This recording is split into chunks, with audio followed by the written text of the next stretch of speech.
मित्रों, जय हिंद, नमस्कार। आपका हमारे चैनल में हार्दिक स्वागत है, अभिनंदन है। आज का हमारा वीडियो इंटरव्यू स्पेशल है, जिसमें हम जानने की कोशिश कर रहे हैं कि दिस कीवर्ड का जावा में क्या उपयोग है।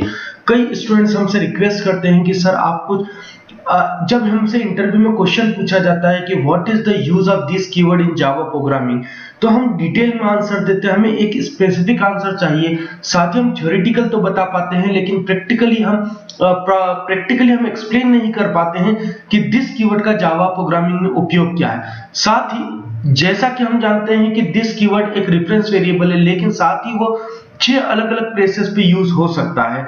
तो आज के हमने इंटरव्यू स्पेशल वीडियो में जानने की कोशिश की है कि दिस कीवर्ड का जावा प्रोग्रामिंग में उपयोग क्या है। साथ ही हम उसका प्रैक्टिकल एक्सप्लेनेशन भी आपको बताएंगे। तो सबसे पहले जानते हैं दिस कीवर्ड की डेफिनेशन क्या है।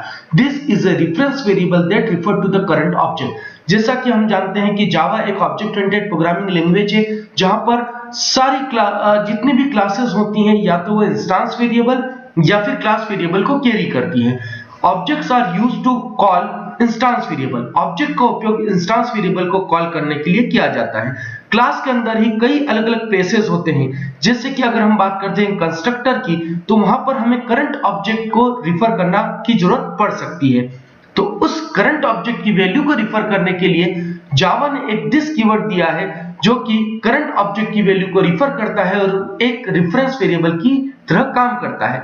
अब हम डिटेल में जानने की कोशिश करते हैं। इसका एक एग्जांपल है this dot length equals to length. तो हो सकता है कि आपका करंट ब्लॉक, जैसे कि हम कंस्ट्रक्टर की बात करते हैं, तो आपकी क्लास के अंदर एक ऑब्जेक्ट वेरिएबल है और उसी ऑब्जेक्ट वेरिएबल के नाम का हम एक लोकल वेरिएबल डिफाइन करना चाहते हैं, और उस क्लास ब्लॉक के अंदर हम लोकल वेरिएबल की वैल्यू को ऑब्जेक्ट वेरिएबल में स्टोर करना चाहते हैं। और हम चाहते हैं कि लोकल वेरिएबल और ऑब्जेक्ट वेरिएबल दोनों सेम नाम को शेयर करें, लेकिन दोनों की अलग-अलग वैल्यूज को हम मेमोरी स्टोरेज को रिफर कर सके। सो कहीं ना कहीं एक लेंथ जो है वो लोकल वेरिएबल की तरह काम कर रहा है, और एक लेंथ ऑब्जेक्ट वेरिएबल की तरह काम कर रहा है, जो कि एक करंट ऑब्जेक्ट को रिफर करता है। सो ऑब्जेक्ट वेरिएबल और लोकल वेरिएबल में डिफरेंशिएट करने के लिए हम दिस कीवर्ड यूज करते हैं। सरल शब्दों में मैं समझाना चाहूंगा कि जिस इंस्टेंस वेरिएबल के साथ दिस कीवर्ड यूज होगा, वो करंट ऑब्जेक्ट का इंस्टेंस वेरिएबल कहलाएगा। सो दिस डॉट लेंथ जो होगा एक करंट ऑब्जेक्ट का इंस्टेंस वेरिएबल होगा, और जो इंडिपेंडेंट लेंथ है वो लोकल वेरिएबल का वेरिएबल होगा।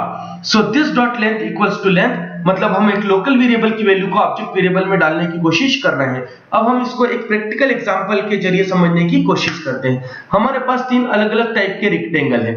तीनों की जब हम प्रॉपर्टी देखते हैं, तो तीनों की ही प्रॉपर्टी लेंथ है और ब्रेड्थ है, लेकिन तीनों की साइज अलग है।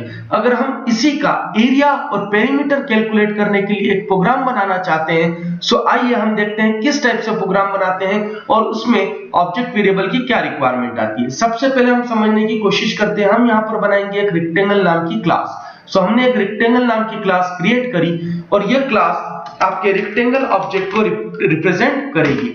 इस क्लास के अंदर, जैसा कि हम जानते हैं कि हमने देखा है, यहाँ पर 3 अलग-अलग टाइप के ऑब्जेक्ट्स हैं, 3 अलग-अलग टाइप के डायमेंशंस कैरी करते हैं, लेकिन तीनों के ही एट्रीब्यूट सेम है। सो इस टाइप की प्रॉब्लम को इंप्लीमेंट करने के लिए हम 2 इंस्टेंस वेरिएबल यूज करेंगे, क्योंकि वो तीनों अलग-अलग ऑब्जेक्ट हैं। सो हम तीनों के लिए प्राइवेट डबल लेंथ यूज करेंगे, क्योंकि वो फ्लोटिंग वैल्यू कैरी कर सकते हैं, एंड प्राइवेट डबल हम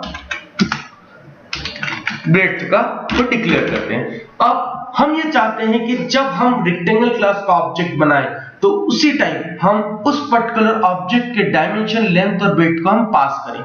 सो ये बात करने के लिए हमें रेक्टेंगल क्लास के अंदर एक रेक्टेंगल टाइप का कंस्ट्रक्टर डिक्लेयर करना होगा, जो कि 2 पैरामीटर लेंथ और ब्रेड्थ को कैरी करेगा। तो जब हम रेक्टेंगल क्लास का ऑब्जेक्ट बनाएंगे, तो उसी टाइम रेक्टेंगल के डायमेंशन, लेंथ और ब्रेड्थ को पास करेंगे। सो अगर हम कंस्ट्रक्टर बनाते हैं और हम रेक्टेंगल क्लास में यहां पर हम चाहते हैं कि ये जो कंस्ट्रक्टर हो, ये लेंथ और ब्रेड्थ जो हमारे इंस्टेंस वेरिएबल है, इन्हें इनिशियलाइज करे। सो उसके लिए हमें आर्गुमेंट के तौर पर हमें लेंथ और ब्रेड्थ नाम के 2 वेरिएबल यूज करना होंगे। जैसा कि हम जानते हैं कि ऑब्जेक्ट ओरिएंटेड प्रोग्रामिंग कहती है कि जितने भी नेमिंगक्लेचर है, वो जितने रियल वर्ल्ड से कनेक्टेड होते हैं, उतना ही बेहतर होता है। सो हाँ, ये बात सही है कि हम यहाँ पर L और B यूज कर सकते थे, but try to understand L और B जो है वो आपके लेंथ और ब्रेड्थ को रिप्रेजेंट कर रहे हैं, और उसके कारण जो अंडरस्टैंडिंग है प्रोग्रामर की वो बेहतर नहीं हो पाएगी। सो प्रोग्रामर की अंडरस्टैंडिंग को बेहतर करने के लिए आर्गुमेंट में भी हम वही नाम यूज करेंगे जिस टाइप की वैल्यू हम पास कर रहे हैं। सो अगर हम देखते हैं तो यहाँ पर जो लेंथ और ब्रेड्थ है ये दोनों आर्गुमेंट है और ये लोकल वेरिएबल की तरह काम करेंगे। वहीं पर ये लेंथ और ब्रेड्थ जो कि ग्रीन कलर में है ये इंस्टेंस वेरिएबल की तरह काम करेंगे।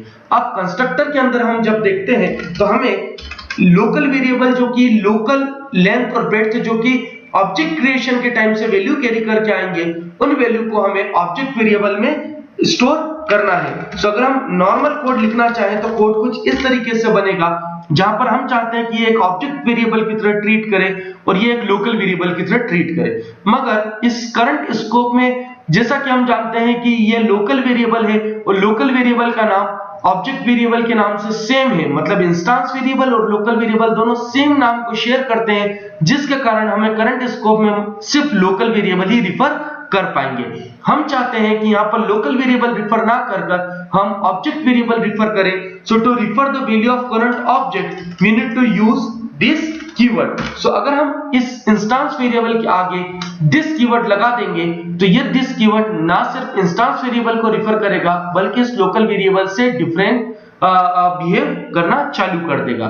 सो इस दिस कीवर्ड की सहायता से हम आर्गुमेंट में और मतलब लोकल वेरिएबल में और इंस्टेंस वेरिएबल में सेम नाम यूज कर सकते हैं। इसी प्रकार से हम दिस डॉट ब्रेड्थ करके हम लोकल ब्रेड्थ वेरिएबल का भी यूज कर सकते हैं। अब हम अगर इसी टाइप से इसका get rectangle area variable calculate करने की कोशिश करते हैं तो बहुत ही आसान लेंथ क्रॉस ब्रेड्थ करके हम ऑब्जेक्ट वेरिएबल को रिफर कर लेंगे। जब हम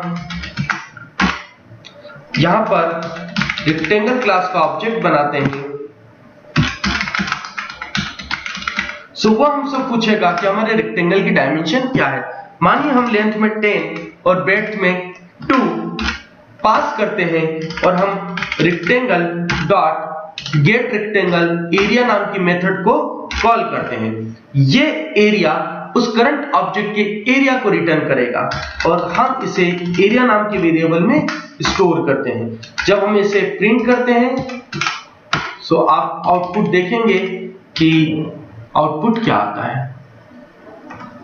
सो जब आप इसे रन करेंगे तो आपको आउटपुट में आएगा 20, यह आ गया 20।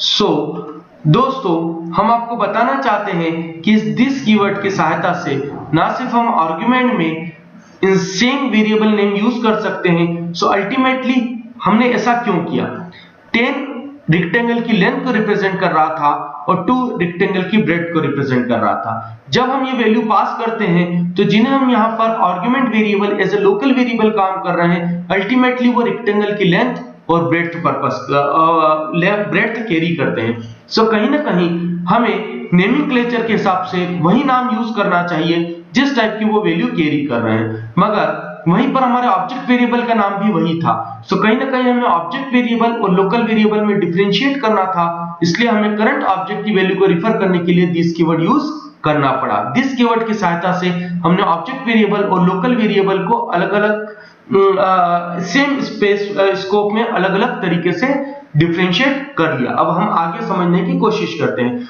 दिस कीवर्ड का और क्या उपयोग है। दिस कीवर्ड ना सिर्फ इंस्टेंस वेरिएबल को कॉल करने के लिए यूज होता है बल्कि this keyword can be used to invoke current class constructor. अगर हम चाहते हैं कि किसी और मेथड के अंदर, करंट क्लास की ही मेथड के अंदर हम किसी कंस्ट्रक्टर को इन्वोक करना चाहते हैं, 2 पैरामीटराइज कंस्ट्रक्टर है या 3 पैरामीटराइज कंस्ट्रक्टर है, तो भी हम दिस कीवर्ड के ब्रैकेट में वो वैल्यूज पास करके उस कंस्ट्रक्टर को इन्वोक कर सकते हैं। This keyword can be used to invoke current class method. अगर हम हमारी करंट क्लास की किसी मेथड को इन्वोक करना चाहते हैं तो हम ऑब्जेक्ट क्रिएट करे बिना डायरेक्टली दिस कीवर्ड की सहायता से उसे इन्वोक कर सकते हैं, मतलब कॉल कर सकते हैं। अगर हम किसी मेथड के अंदर करंट ऑब्जेक्ट की वैल्यू को रिफर करना चाहते हैं, रिटर्न करना चाहते हैं, तो आसानी से दिस कीवर्ड को रिटर्न करके हम करंट ऑब्जेक्ट की वैल्यू को रिटर्न कर सकते हैं। This can be passed as an argument in the method call.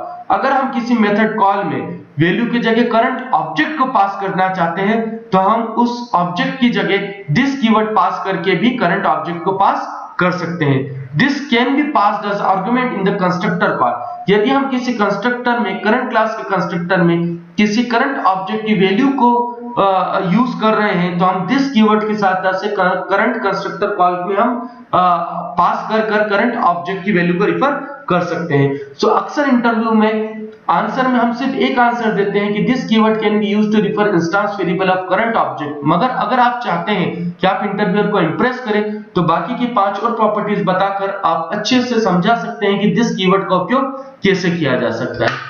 Thank you very much. आपको अगर हमारा वीडियो अच्छा लगे तो आप सब्सक्राइब करें, बेल आइकॉन पे क्लिक करें। साथ ही ये सिर्फ इंटरव्यू स्पेशल वीडियो था जिसमें हमने शॉर्ट में सिर्फ एक ही प्रैक्टिकल एग्जांपल समझा है। आप हमारा दूसरा video this keyword in detail भी आप देख सकते हैं जिसमें हमने आपको 6 प्रॉपर्टीज को अलग से प्रैक्टिकली समझाने की कोशिश की है। जय हिंद, जय भारत।